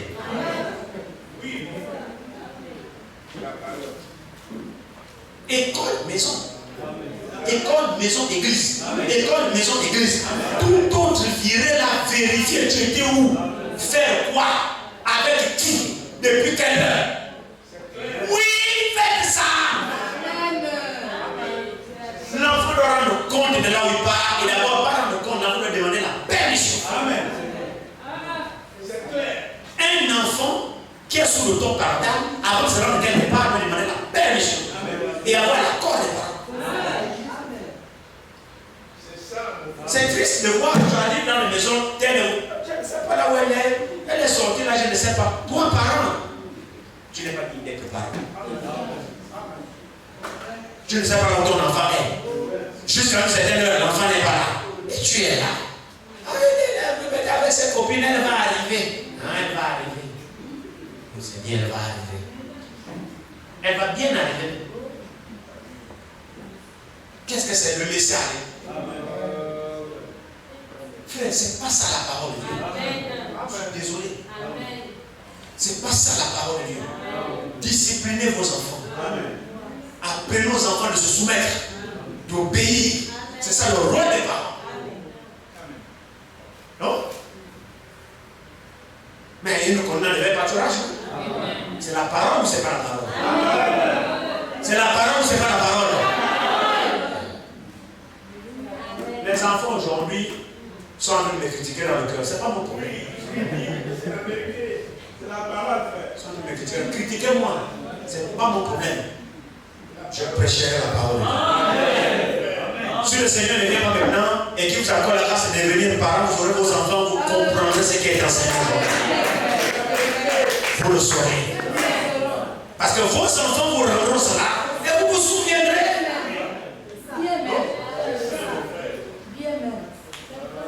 Les parents des missionnaires, reprenez votre bâton de berger. Les parents qui ont démissionné à cette responsabilité, ce matin, reprenez votre bâton de berger. Reprenez l'autorité dans votre maison. Si l'autorité a changé les épaules, reprenez l'autorité. Ce n'est pas l'enfant qui doit commander à la maison, c'est le père qui doit commander à la maison.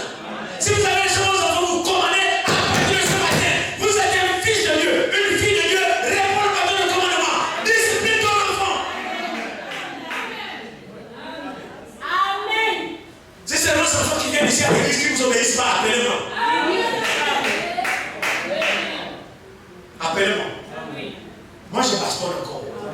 Oui, c'est clair. Bien. Je vous dis, je frappe. Bien sûr, je ne frappe pas n'importe comment. Je frappe, c'est quand tu m'amènes à nous. Je frappe. Mais je te parle, comment je te parle. Tu m'amènes, je prends, j'ai un tuyau là, non, comme ça. Demande à ma fille. Non, oui. La dernière fois que je l'ai frappé, elle a fui dans la chambre de sa femme, je l'ai poursuivi. Ma belle-mère, elle pense que c'est ma belle-mère, je l'ai poursuivi dans la chambre de sa femme, ma belle-mère. Bastonné. Rien ne me retient, c'est mon droit, c'est ma fille, je vous bastonne. C'est clair. Qui vous a dit que aimer les enfants, c'est accepter les petits devant les parents? C'est même une marque d'amour que vous bastonnez votre enfant. Mais c'est vrai, c'est la vérité, frère. Vous n'aimez pas vos enfants. Vous pensez que vous êtes permis et tout. Tu n'as jamais été frappé. Les enfants sont déjà habitués aux menaces, c'est surtout les mamans. Oui. Les mamans pensent qu'elles aiment les enfants plus que les papas. Tu n'as jamais été frappé. Papa dit, maman dit, Junior, attends, tu ne frappes pas. Junior, attends, tu n'as jamais été frappé. Junior, après, maman n'est pas. Mais ne t'inquiète pas, Junior c'est un petit esprit. Il va s'habituer avec les menaces de maman sans fruits. Junior dira maintenant, laisse-moi. Maman ne va pas, il ne faut pas se dire. Junior va te frapper.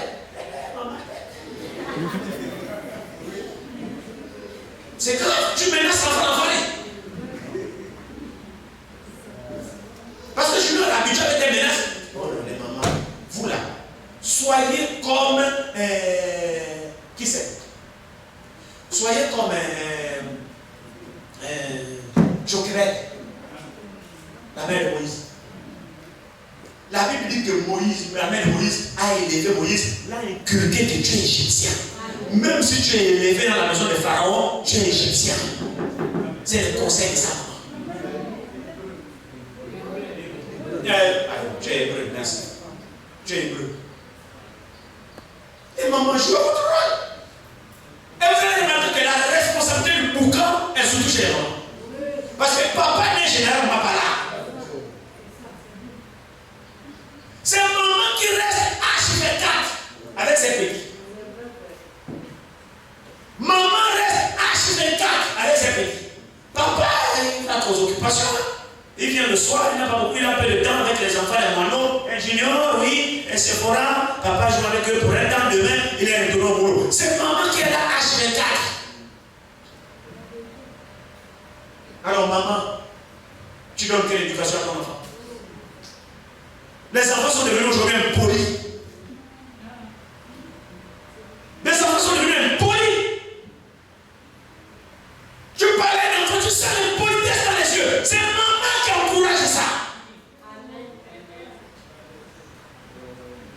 Comment un enfant ne devrait être impoli?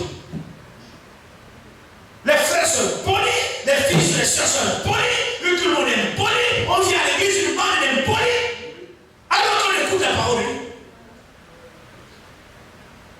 Quand tu prononces un enfant, tu sens comment l'enfant, tu sens que l'enfant boude. Un petit impoli, une petite impoli. Ça sort comme ça.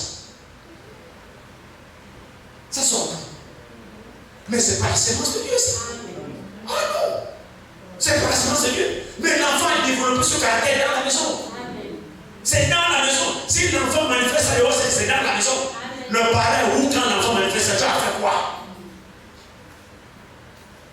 Au point aujourd'hui, les parents ont même peur de leurs propres enfants. C'est vrai. Je vais envoyer. Pardon, là où c'est là comme ça. Pardon, moi j'ai pardon. Comment tu vas créer ton enfant maintenant? Le Seigneur Jésus. Non, c'est là. Oh, pardon, comme ça. Pardon. Moi j'ai fait opération, elle va me parler. C'est vrai. Hein? C'est une bande d'impolis. Rien d'autre. Un enfant peut être soumis obéissant. Même si ton parent t'apprend 1000 fois tu parles. Junior, oui, viens. Va acheter le pain. Je parle, je reviens. Junior, oui, j'ai oublié la tomate. Tiens, je vais te la tomate. Ah, Junior, j'ai oublié le sel. Ah, Junior, pardon, j'ai oublié le cube. Ah, maman, toi, c'est pas le reste de bonne fois,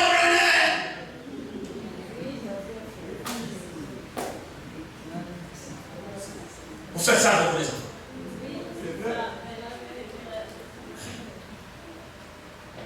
Il faut gronder vos parents. Ah, maman, moi, je suis déjà fatigué. Un enfant qui dit à son parent, je suis fatigué. Un enfant qui dit, maman, moi, je suis fatigué.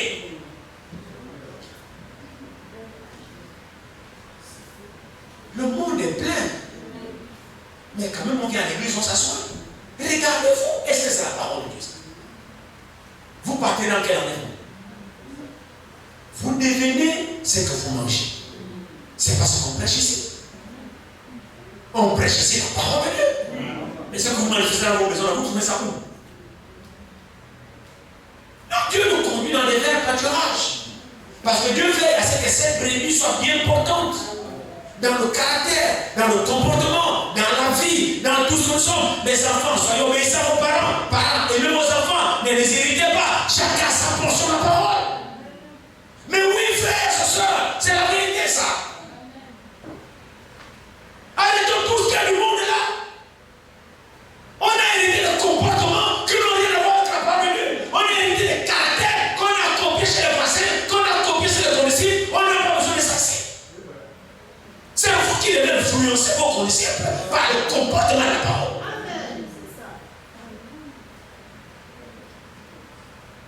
C'est vrai, non? Alors il dit ici.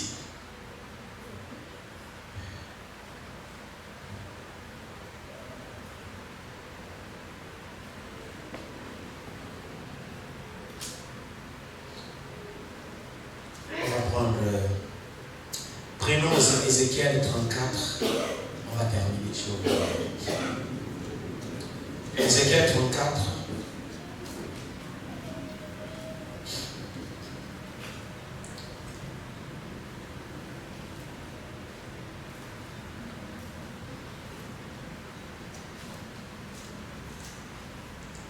Ézéchiel 34. Ici.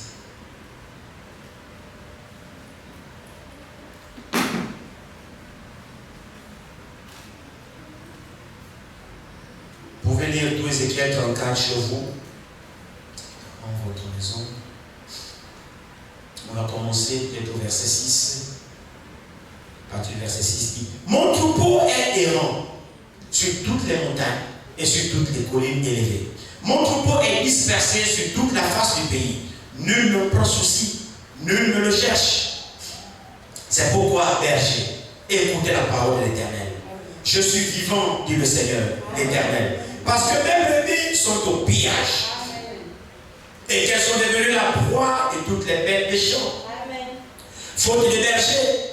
Parce que mes brebis ne prennent aucun souci. Parce que mes bergers ne prennent aucun souci de mes brebis. Qu'ils se paissent eux-mêmes et ne faisaient point perdre mes brebis. Vous voyez?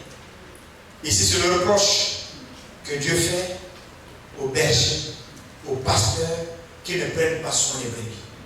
C'est-à-dire ici, comprenez cela dans le sens, vous ne prenez pas dans le sens littéral de la chose. Prenez-le dans le sens spirituel de la chose. Ici, c'est des enseignants qui ont été établis sur le troupeau du Seigneur, qui ne prennent pas soin du troupeau par la qualité de l'enseignement. Ils ne paissent pas les brebis. C'est-à-dire qu'ils ne nourrissent pas l'Église, le peuple de Dieu, par la vraie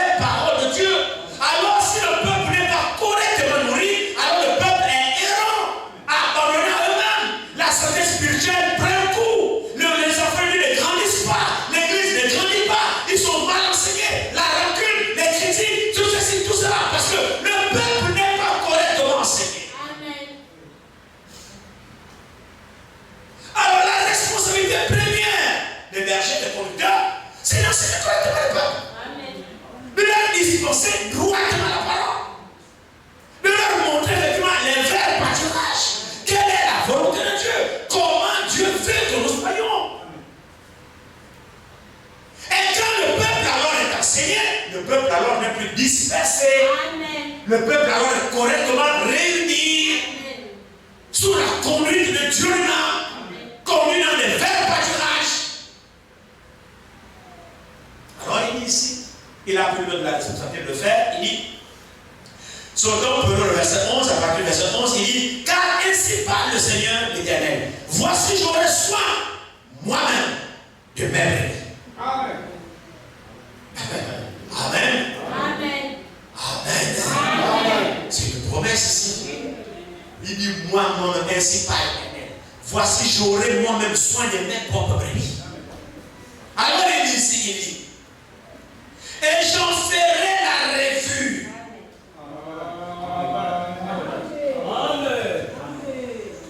Vous savez, les militaires savent ce qu'on appelle la revue de troupes.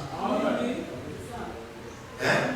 Quand le rassemblement fait, bon, moi je n'ai pas fait l'armée, mais j'ai quand même été sur le site. Je connais ce qu'on appelle le point de rassemblement. Donc le matin très tôt, dans le site, il y a un endroit qu'on appelle le point de rassemblement. Et il y avait souvent des exercices de sécurité. Les HSE se surprennent. Parce que quand vous arrivez sur le site, on vous fait passer ce qu'on appelle l'élection. Donc là, ce sont les lois du site. Comment vous gardez la bombe, vous ne devez pas marcher, vous ne devez pas tourner comme ça, vous ne devez pas faire ceci comme ça, vous ne devez pas vous retrouver dans tel endroit comme ça. Et puis il y a des exercices qu'on fait. Donc il y a une cloche dans le camp. La chasseuse se réveille un bon matin, des fois à 4 heures, ou n'importe quelle heure, ça vient 23h minuit. C'est là où tout le monde le sent. Il appuie l'alarme. Quand l'alarme est déclenchée, ça veut dire qu'il y a un danger dans le camp. Nous sommes suicides. Alors chacun laisse tout. Tu sors, tu vas directement au point de rassemblement. Et comme il y a le peu obèse, c'est-à-dire le nombre de personnes dans le camp, le peu obèse toujours vient au jour, à jour, chaque jour. Chaque jour, le responsable du camp compte les employés, ceux qui sortent, ceux qui rentrent, donc il met la liste des présents suicides dans le tableau d'affichage pour voir le nombre de ceux qui sont suicides. Alors, quand il a sonné la lettre, tout le monde à n'importe quelle heure, c'est vraiment une sonnerie très forte dans le camp. Vous vous réveillez à n'importe quelle heure, tu cours au point de rassemblement. Tu laisses tout, parce que c'est la vie qui est importante. Et quand vous vous mettez au point de rassemblement, dans chaque bâtiment, il y a un chef de camp, il y a un chef de bâtiment. Donc le chef de bâtiment détient la liste des présents dans son bâtiment. Alors quand vous êtes tous en rang au camp, et là-bas le dispositif c'est que chaque bâtiment, il y a, au parking, au point de rassemblement, il y a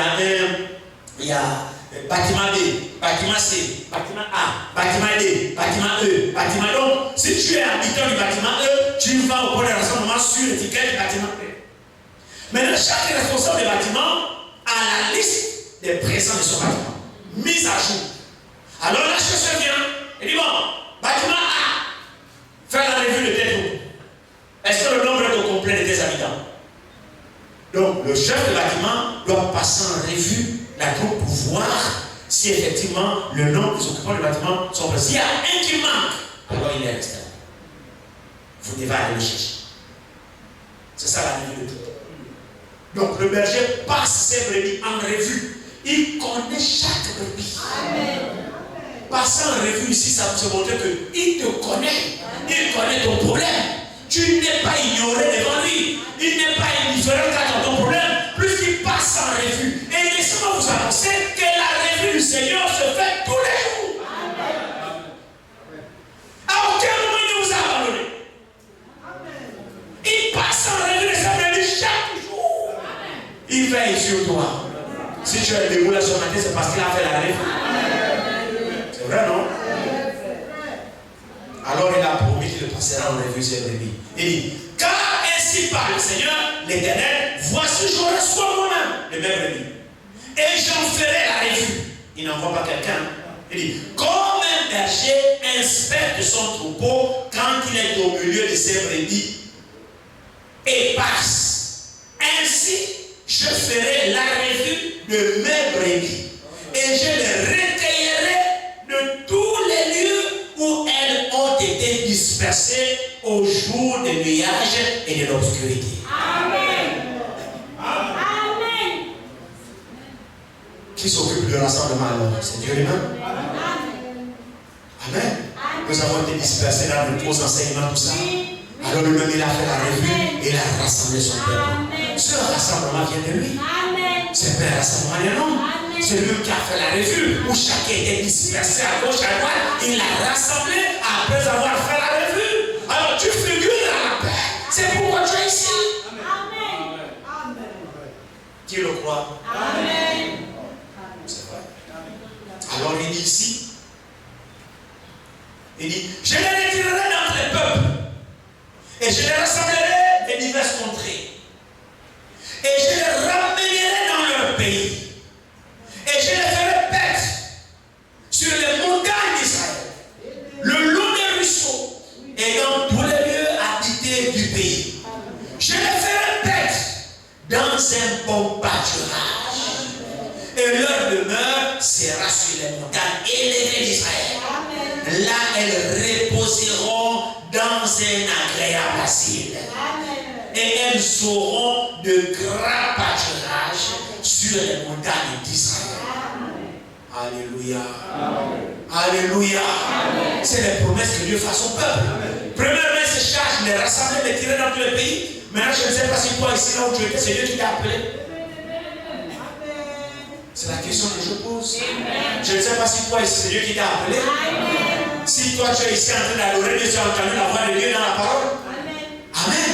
C'est Dieu qui nous a tous rassemblés. Nous étions dans le monde, frère. Nous étions dans le péché. Et chacun entend la voix de Dieu. Il a fait de nous, nous a rassemblés ensemble. Et il a promis qu'il va nous paître lui-même dans des grands pâturages. Ce n'est pas n'importe quel pâturage, c'est-à-dire la nourriture à gogo. Dieu va nous nourrir de la manne spirituelle. Dieu va nous nourrir de la pure parole de Dieu. C'est-à-dire des grands pâturages, c'est la pure parole de Dieu. C'est la promesse qu'il a faite. Et moi je crois que dans les temps dans lesquels nous sommes, c'est lui-même qui nourrit son peuple. C'est plus la place pour un aventurier de s'éteindre dans le peuple de raconter des histoires. Je crois que le temps dans lequel nous sommes, frères, moi je dis que c'est une parole prophétique. C'est vrai. C'est une parole prophétique. Nous sommes à la fin. Où chacun n'enseignera plus son frère. Connaît le Seigneur. Car tous le connaîtront. Lui-même enseignera son peuple. Parce que nous sommes à la fin où le peuple doit maintenant correctement être nourri dans des verts pâturages. Vous savez, frère, les verts pâturages, c'est la nourriture qui a été magasinée. Est-ce que vous suivez? C'est une parole prophétique ici. Des verts pâturages, des grands pâturages. Des verts pâturages, c'est la nourriture qui a été emmagasinée.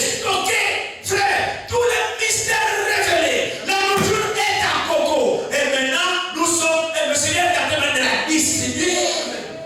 Il passe en revue chaque midi. Pourquoi est-ce que tu es faible? Pourquoi tu es triste? Alors il donne la parole. La nourriture est déjà stockée. C'est pourquoi c'est plus l'âge des révélations personnelles.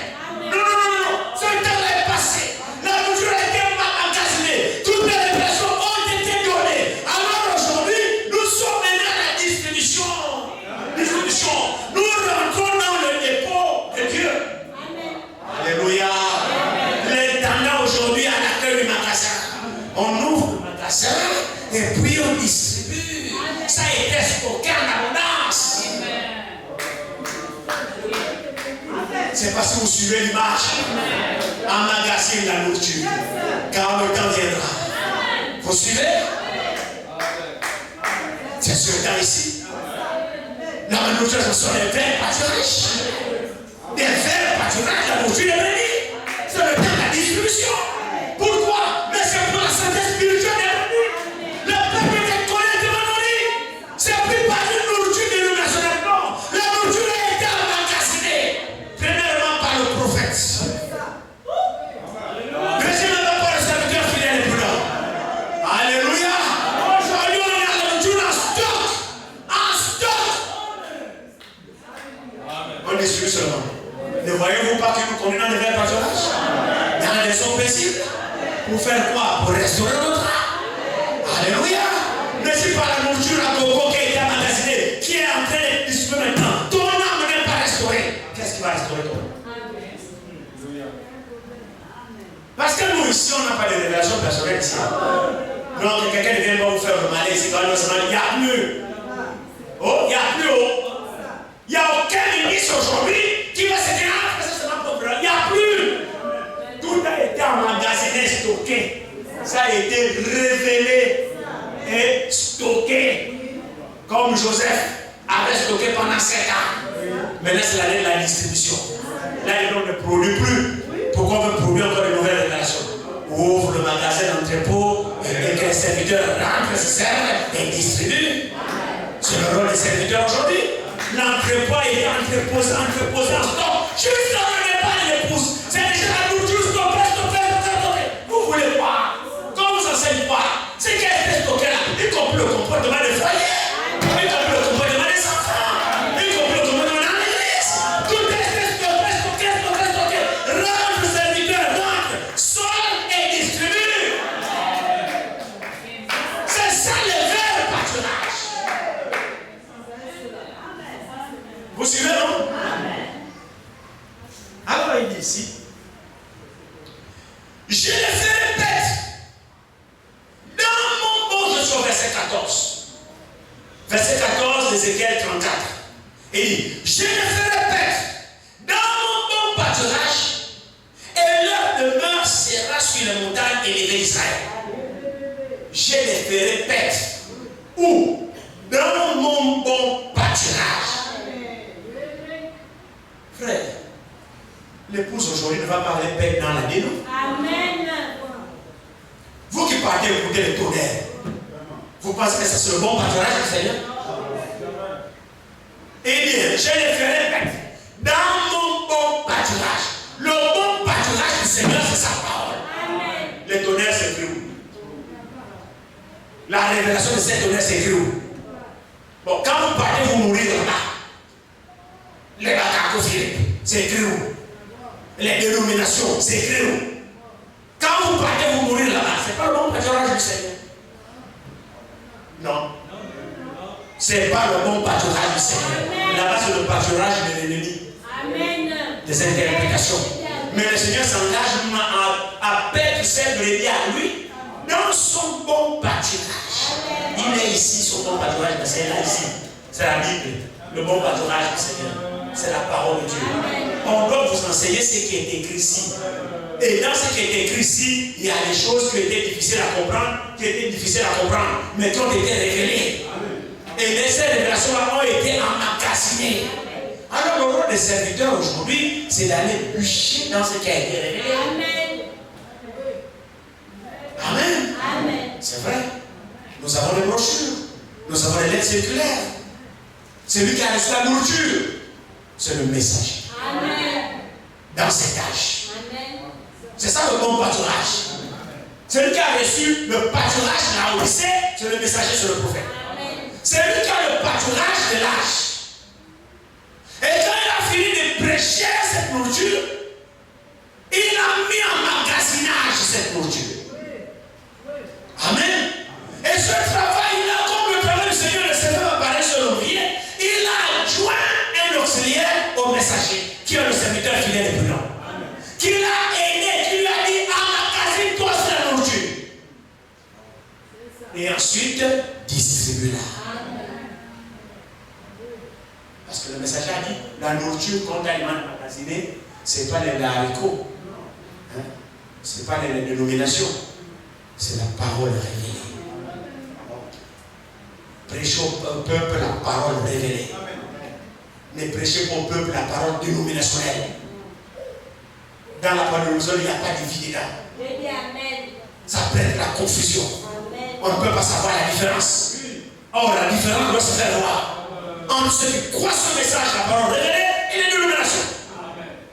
Même dans nos comportements, même dans notre habillement, dans notre manière de faire, la différence doit être palpable. Parce que nous sommes nourris dans le bon pâturage du Seigneur. Et les autres sont nourris par les interprétations. Alors, la vie, on doit voir la différence. N'êtes-vous pas d'accord avec ça? Mais on a comme l'impression qu'on est mal nourri ici parce qu'on a des problèmes pour voir la différence. On ressemble maintenant comme les voisins. Or, on doit avoir une différence. L'église de Dieu est différente. Frère, toutes les églises ne sont pas pareilles. Vous avez dit non, frère, non. Sinon là-bas, s'il prêche bien, il ne prêche pas bien. C'est parce que toi, tu ne connais pas. Que toi, tu dis qu'il prêche bien. Si toi, tu connaissais, tu l'allais dire qu'il ne prêche pas bien. Et quand tu es à ce niveau-là, tu es confus. Parce que tu ne sais même pas voir la différence qu'il y a entre le bon pâturage du Seigneur et la parole mélangée. On mélange le pain et le froment là-bas.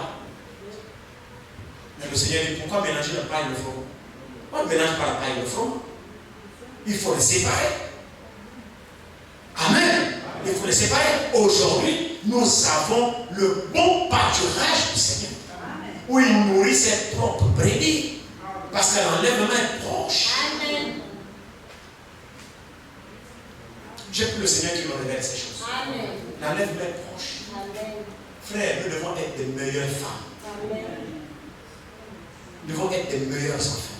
Amen. C'est-à-dire s'il devait avoir des enfants dans cette ville ici, des enfants dociles, obéissants à leurs parents, c'est vous ici. Amen. C'est vrai, hein?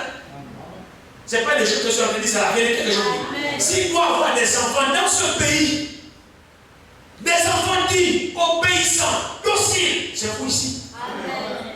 Parce que vous êtes nourris dans le bon pâturage du Seigneur. Vous recevez la vraie parole de lui ici. Amen. S'il doit également avoir des vrais parents, des bons parents, des vrais parents, c'est nous ici.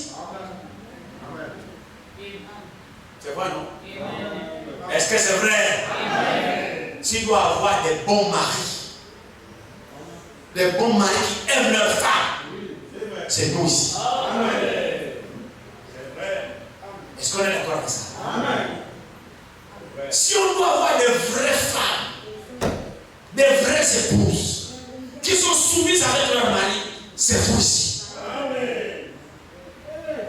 Donc même si je ne décroche pas toujours la même, mais quand même c'est la vérité ce que je dis. Écoutez, vos amis vous passent, ce n'est pas mon problème. Gardez-les si vous voulez. Mais je dirais quand même la vérité. Parce que c'est comme ça que dur en notre. Décrocher votre amène, vraiment c'est compliqué. Il faut transpirer. Et même là, quand il transpire, il n'y a même pas une amène. Amen. Ah, il y a quand même un.